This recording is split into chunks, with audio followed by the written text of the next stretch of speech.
Hello everybody and welcome back to my channel. I hope that you're having a wonderful day. If you're new here, my name is Neve and it would mean the world to me if you would stick around. Today's video is going to be my January reading roundup, which is super exciting because it's the first one of the year. Insane that there's been a year of them already and that I'm starting a new one. My mind is like at the thought of that, but it's so exciting and it's been such a genuinely fulfilling reading month for me this month that like the whole time I've been reading I've been like, oh my god, I can't wait to film this. So without further ado, I'm just going to start. This gap here behind me is really annoying me, and I've got the books in this gap in today's video, so if I put them away as I review them, that's why, because it's really bothering me. To assist me in today's reviews, I have my reading log from Ink Outside the Box, which, if you didn't know, is a stationery company owned by Jack Edwards, the king of booktube himself. And I bought this because I bought my mum his academic planner, and she loves it. And I had a look through it and I was like, that's so cool, but I'm not a student. I don't have a need for an academic planner. And I also am terrible at keeping any sort of calendar or diary, so I knew I wouldn't use the daily planner. And then he released this and I immediately sent it to my mum and said, I need this. And I've got it and I love it. It is the best thing ever. I am having so much fun filling it out. So it is coming along on the journey of today's video with me to assist me in my reviews, because I've read quite a lot this month and therefore forgotten a little bit about what I thought about anything ever, because I've got the memory of a sieve. One of my favourite features of this though is it has a habit tracker, so you can like track how many days in a row you read. And if you're looking at this and wondering, does this little gap in here annoy you? The answer is an insane amount.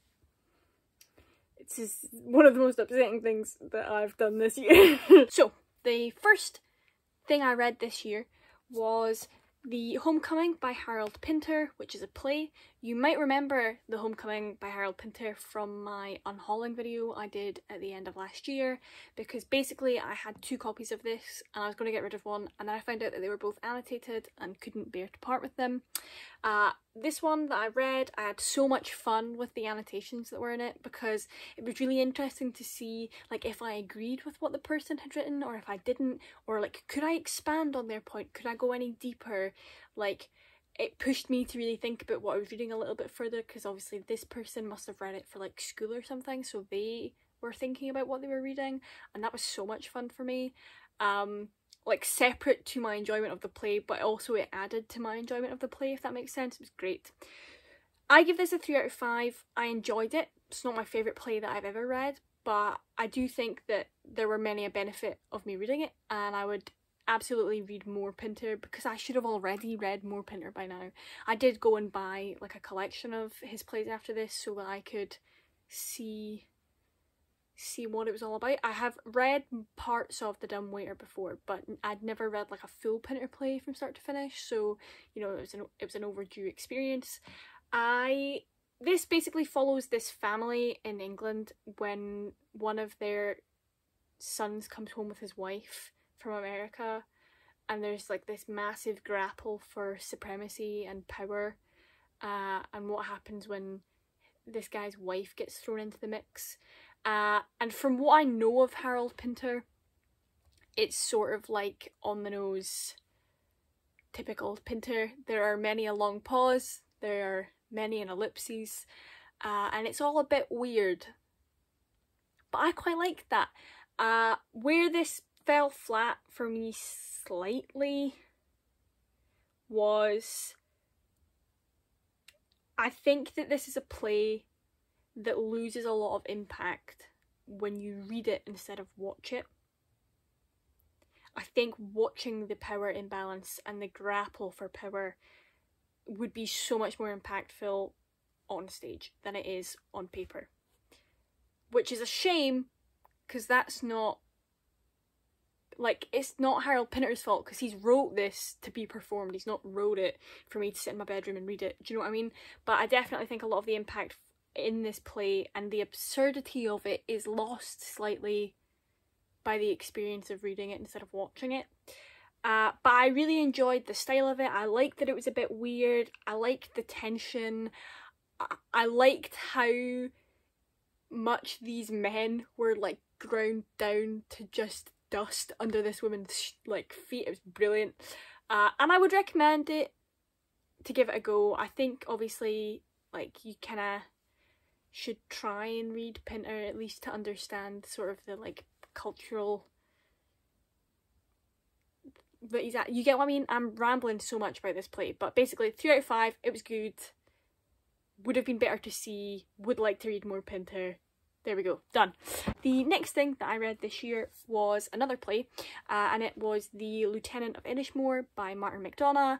If you aren't new here, you'll know that I am a fan of Mr. McDonagh. My favourite play is his play The Pillowman. I have a signed copy from him. I've got a letter from him because I basically just was so like obsessed with this play. I think it's brilliant. I like this too, basically. I gave this a 3.75 out of 5. You may as well call it a 4, it's junior. This is a satire about the Troubles and sectarianism and national identity and the desensitization is the kind of word. I don't think that's the right word, but you know what I mean, to violence and violence itself, and sort of like what such extreme political states do to the everyday people that are in them, I guess. And I enjoyed this because I could tell it was satire. Because there's commentary about the wider social issue, but the actual plot of the play is such a zoomed in, inconsequential aspect of a character's life that is kind of so far removed from the issue at hand that it's easier to make a mocking, funny commentary on it. This contained a lot of McDonagh's sort of well-known dark wit. It's funny, it's brutal. The back and forth dialogue, snipey, snarky interactions between characters that are one of my favourite things about McDonagh's work is very much present in this play, which I really enjoyed. I do think, and this is a criticism I have of a lot of Martin McDonagh's work, is he uses a lot of really harsh, upsetting language and a lot of slurs, usually to contribute to satire. And in some of his plays, they make absolute sense why they're there. For example, The Pillowman is set in a totalitarian state, and every single one of the characters represents not only their characters, but a different part of, or experience of, or motive of the place in which it's set. And therefore, there's a lot of like horrible shit happening, and you see it, and it's discussed, but it's discussed by characters who believe it. I don't think some of it was as necessary in this as it perhaps was in his other plays, and I think now, if it was written again, we could maybe do without some of them. So I think if you're going to read his work, go into it conscious that there are a lot of slurs against everyone. And sometimes those slurs are not necessary. And he could do with using less of them, basically. The next thing I read in January was another Martin McDonagh play, and this goes back to my slur thing because there's one in the title of it and I'm not saying it out loud. I will put it here, but it's The of Inishmore by Martin McDonagh, which is also a satire, but much less obviously a satire, and this one just made me a little bit uncomfortable. I gave this a 2.5 out of 5. I was really disappointed by this one. The characters felt much less two-dimensional than his characters usually do. That's usually like my massive praise of McDonagh's work, is that he creates these really fascinating, complex characters that usually exist both as themselves and as a like conduit to a message of something else and something bigger than themselves. I'm not convinced these characters did that. There were some like funny bits in it, like he's good at dialogue and he's good at writing characters that are just like snarky arseholes, and it's hilarious. And there were moments of that in this, and he's really good at like plot twists that make sense after you've found them out, but like that you don't see coming, and that really keeps you good. Like he knows how to write a play, but this one just kind of like let me down a bit. I was just kind of like sort of unmoved by it. Again, I think it might be one that's better to see like on the stage, but not really enough that I would go and see it on a stage. Yeah, just kind of average for me. I wouldn't recommend it out of all of his works. Next up, I'm actually going to skip forward to talk about something else, and then I'll come back to what I then read next because it'll make sense in a minute. But I read this month Ryu Silence by Alice Oseman. I buddy read this, which was so fun, and I gave this a 4.5 out of 5. I read this pretty much in one sitting. I think I started it one day for like 20 minutes and then I read all of it the next day that I picked it up. I really enjoyed the queerness in this book. 1, because there was so much more of it than I expected, and 2, because there were a lot of queer characters whose queer experience was so different, and seeing them all communicated differently was really heartwarming. There was a lot of really interesting discussions about gender and both identity and expression and androgyny and how society views gender that were both really fascinating to read about, and I feel like good discussions. Like the point they made was correct, but they were realistic discussions that teenagers would be having. So like they weren't perfect, but they were like good. And not good as in like it wasn't great but it was good, but like, you know, like in essence it was good. I also really enjoyed the sort of central relationship that we're meant to care about in this novel is a platonic relationship between a man and a woman. We don't get that very often. I massively enjoyed it.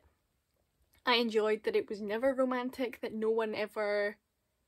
neither of those two characters ever had any like dream or hope or wish for it to be romantic. In fact, the idea of that was like absurd to them.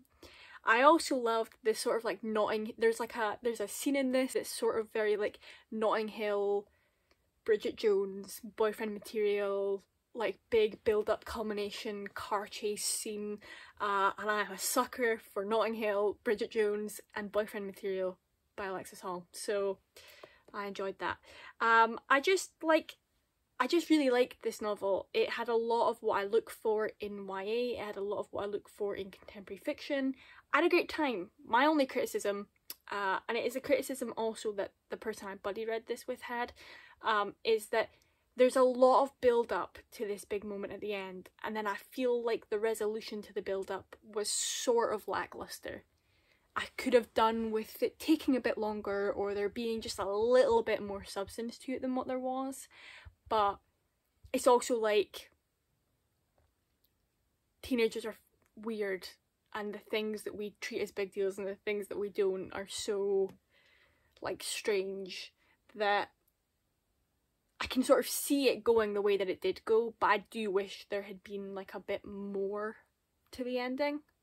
That said, every character in this book is painfully relatable. I'm one with a lot of the characters in this book, and that made for a really good reading experience, and I would highly recommend this book if you are a contemporary YA fan. This is probably my favourite of Alice Oseman's novels that I've read so far. I've only got one more to go though, so I'm maybe safely betting that this might just be my favourite Alice Oseman. So we're going back again because this month I read these 4 books in the one series, and I am going to go through them separately, but I'm going to do them one after the other. So the first in the series is Skullduggery Pleasant, which, if you are unfamiliar with, is a middle grade fantasy crime series about a teenage girl whose uncle dies, and she meets this skeleton detective as a result of that, and they save the world, and it's phenomenal. It's so good. I read these as a kid, and I loved them, right? Like, but I think I only got to maybe the 6th or the 7th one, and then like there wasn't any more, and by the time there was more, I'd sort of moved on to other things and forgot about it. And then I worked a shift on the kids floor at work, because I work in a bookshop, and I was shelving these, and I thought, I wonder if they hold up the way that like Percy Jackson holds up even when you're older reading it, and they do. And I still had the first 3 on the Kindle, so I read the first 3 in about a week, and then proceeded to buy 1 through 9. So as you're telling, I like these.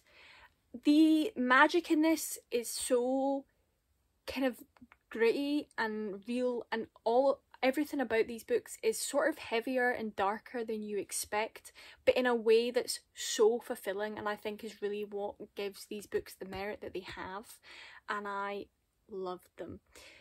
The characters are funny in a way that I can imagine 9-year-olds finding funny, like the target audience, but also I found them funny. I laughed. Like, there were so many little moments that made me like smirk.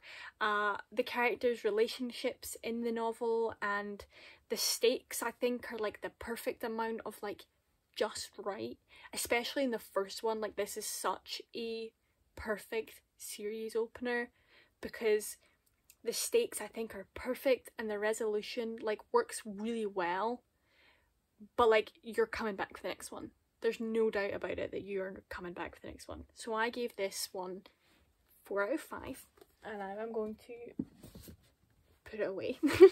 Then the next Skullduggery Pleasant book is called Playing with Fire. This is it here.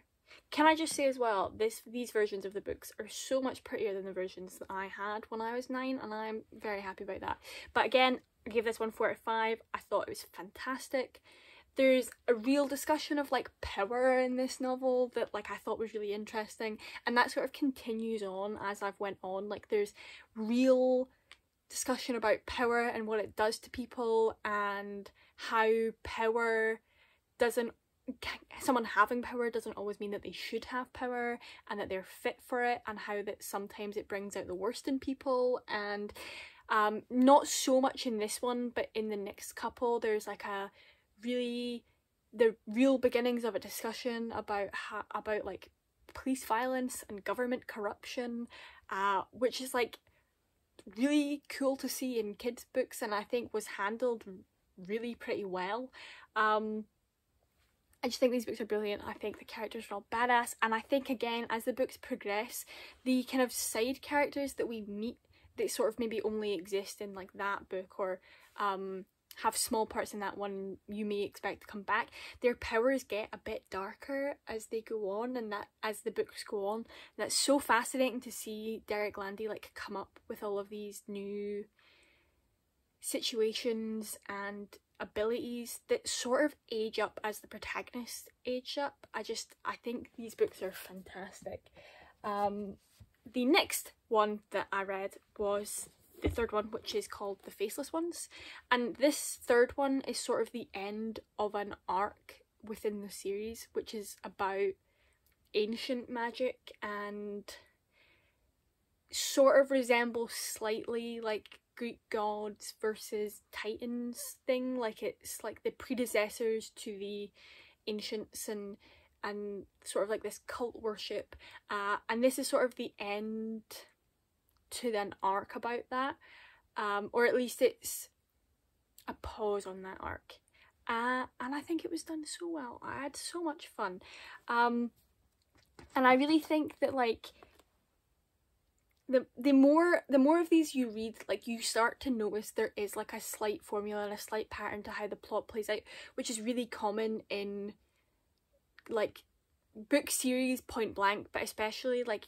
kids series, and there's a formula to Harry Potter, there's a formula to Percy Jackson, like, you know, it's not an uncommon thing, and it's certainly not something that I'm complaining about. But what I really enjoy is Derek Landy works a lot of like plot twists and motives and stuff into his story that like are still surprising, even when you start to realize that there might be a slight like formula that you might like expect a twist is coming. I think he does a really good job of making sure like even if you're expecting something, you never quite know what it is, and you're still surprised and impressed. And as you can tell, I'm having a good time with these. I just think like these really get so interesting, and there's so much like self-reflection and societal reflection that the characters do in these novels the further they progress, and I'm having such an interesting time going on that journey with them. And I also think Valkyrie as a protagonist functions so well, because like we sort of start to see her grow in almost to this like chosen one arc, but the smart thing I think is that she was not given this chosen one arc title from the beginning, so she's in these situations entirely of her own choosing, and she's up for it, and she's ready, and she's engaged with it, which makes watching things like this be thrust onto her so much more satisfying when she deals with it, because like she wants to be there, and she's like thriving in this like experience, and that makes you enjoy it more, because she's not like, why me, guys, why I didn't ask for this. In fact, there are actively multiple characters in these books at all times being like, you are 14 years old, go to the cinema, why are you trying to save the world? And she's like, because it's amazing. And that's like brilliant. I also like, we were talking about this in work actually, me and one of my co-workers, like they've not like killed off her family, and she's like this like poor like angsty like orphaned girl, and like it's like she has this like life that's fulfilling, and she loves her parents and her family, but then she also gets to have this, and I think it's sometimes uncommon in YA and like middle grade novels for the protagonist to have both, and that's very nice. And also like her parents are brilliant, like it's the Derek Landy's written these really like oddball characters that are so perfectly matched for each other as her parents, so every time we get a bit of the book where we get to step out from the magic and the crime and the fantasy and the action to take a respite like with these characters of her parents, like it's genuinely like nice and exciting, and I'm glad to be there because I like them, and they've not just been written as these like weird boring grown-ups that she's like desperate to escape from, and I think that was very smart. And then the last Skullduggery Pleasant book that I read this month was the fourth one, which is called Dark Days, and this I would say is almost like a standalone within the series. Like it has a plot that doesn't have like a massive tie or impact to the arc we've just went through, although it is linked, and a lot of the characters are, especially the villains, are villains who are making a reappearance. But this book has such a like interesting discussion about morality and the decisions made during war, and what war does to a person, and how political decisions sometimes are the antithesis of moral decisions, and whether or not that should be the case, and corruptness. And it was just kind of came out of left field for me, and I really appreciated that and enjoyed it and was so impressed by that. I also feel like Valkyrie's a little bit older in these books. She's sort of like coming on 15, and therefore I think the books sort of age up with her slightly, and I just enjoyed this. We get to see her start to explore her first relationship, or the startings of it anyway, and I thought it was really fun and cute and nice to witness. And again, like, I just think that a lot of the sort of wider arcs that we're beginning to see that the series is going to follow are starting now and not right at the beginning, because like Valkyrie's got like an established character and she wants to be there, and like getting to watch her start to explore these heavier aspects of her character and her life and her destiny are so much more interesting when the stakes are already there and she's already in, and it feels more unfair but also less unfair, if that makes sense. And I think I'm much more looking forward to it now than I would be if what has happened in this book happened in the first one, if that makes sense. So I think that was very well done. I think this one's probably my favourite, bar the first one, but we shall see. I have 5 more in this box to go, and then I think there's another 4 that I don't have yet, and there's one coming out, so perhaps this one will be knocked off the top spot. We shall have to wait and see. Time to put this one away too.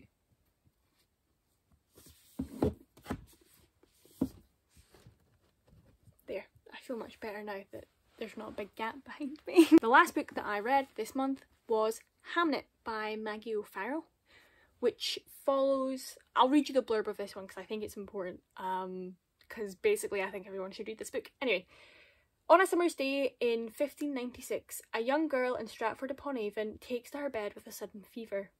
Her twin brother Hamlet searches everywhere for help. Why is nobody at home? Their mother, Agnes, is over a mile away in the garden where she grows medicinal herbs. Their father is working in London. Neither parent knows that Hamlet will not survive the week. Hamlet is a novel inspired by the son of a famous playwright, a boy whose life has been all but forgotten, but whose name was given to one of the most celebrated plays ever written. So basically this is about Shakespeare's wife and children. It's also about the plague and about grief and identity and power, and it's just fantastic. Like, this book is genuinely phenomenal. Easily 5-star read for me. The fact that it's taken me this long to read it, I am embarrassed. Literally every single word in this book counts for so much. Like, they're all there, you know, like, this book has been written with like so much dedication, and it's so good. And like, also this book literally calls on every aspect of every single one of your senses whilst you're reading it. Like, it's so hard to disengage from this novel because every part of you is like tuned in to reading it. You're reading this book with like your whole body, if that makes sense. And that's such a fascinating experience, to have such a microscopic like look into such a harrowing experience in a way that's like, it's so powerful. And I just thought like it was so interesting to read this book not from Shakespeare's perspective. He's actually probably the least important character in the novel, which was done on purpose, and I think was like such a good decision, because he's there and what he has to say is important, but it's almost like it's important because it has an impact on the other characters and actually not important for his sake in the book, which was so fascinating to read. I